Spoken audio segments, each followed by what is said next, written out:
আগামী ত্রিপুরা রাজ্য বিধানসভা নির্বাচনকে সামনে রেখে এবার অনেক আগে থেকেই রাজ্যে শাসক ও বিরোধী শিবিরে ঘর গোছানোর কাজ শুরু হয়ে গেছে। যত ঘনিয়ে আসছে নির্বাচন, ততই রাজ্যে বাড়ছে রাজনৈতিক কর্মসূচি। শাসক দল তো বটেই, তাদের বিভিন্ন রাজনৈতিক কর্মসূচি নিয়ে বরাবরই মাঠে। এবার পিছিয়ে নেই বিরোধী দলগুলিও। বিভিন্ন কর্মসূচিকে সামনে রেখে রাজ্যে দাপিয়ে বেড়াচ্ছে বিজেপির কেন্দ্রীয় নেতামন্ত্রীরা। কেন্দ্রীয় মন্ত্রী তো আছেই, পাশাপাশি বহির্রাজ্যের নেতামন্ত্রীদের রাজ্যে আসা এবং প্রচার বিজেপিকে বাড়তি অক্সিজেন দিচ্ছে। উত্তর ত্রিপুরার পর এবার বিজেপির চোখ শাসক বামপন্থী গড় বা দুর্গ বলে পরিচিত দক্ষিণ ত্রিপুরায়।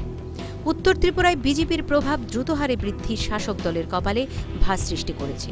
তারপরও শাসক দল এর ভরসায় দক্ষিণ ত্রিপুরা অনেকটা জায়গা দখল করেছিল, কিন্তু এবার সেখানেও পড়ল বিজেপির থাবা।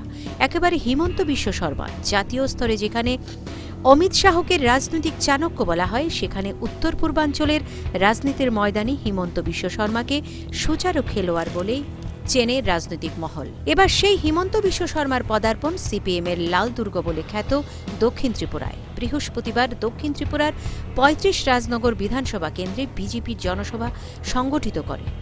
সেখানে শাসক সিপিএম থেকে ২২টি পরিবার, কংগ্রেস তৃণমূল ছেড়ে ৬টি পরিবারের সদস্যরা বিজেপিতে দলে সামিল হয়।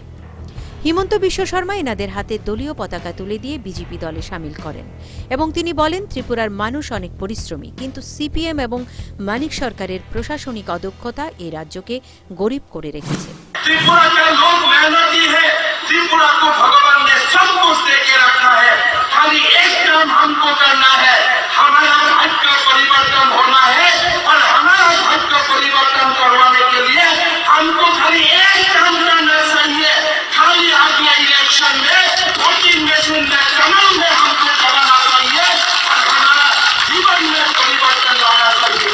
भाई और बहनें, তবে লালগড় বলে খ্যাত রাজনগরে আসামের বিজেপি জয়ের অন্যতম কারিগর হিমন্ত বিশ্ব শর্মাকে এনে বিজেপি কতটুকু শাসক দলের ভিতে আঘাত আনতে পারল, তা আগামী বিধানসভা নির্বাচনেই বলছে তথ্যভিজ্ঞ মহল।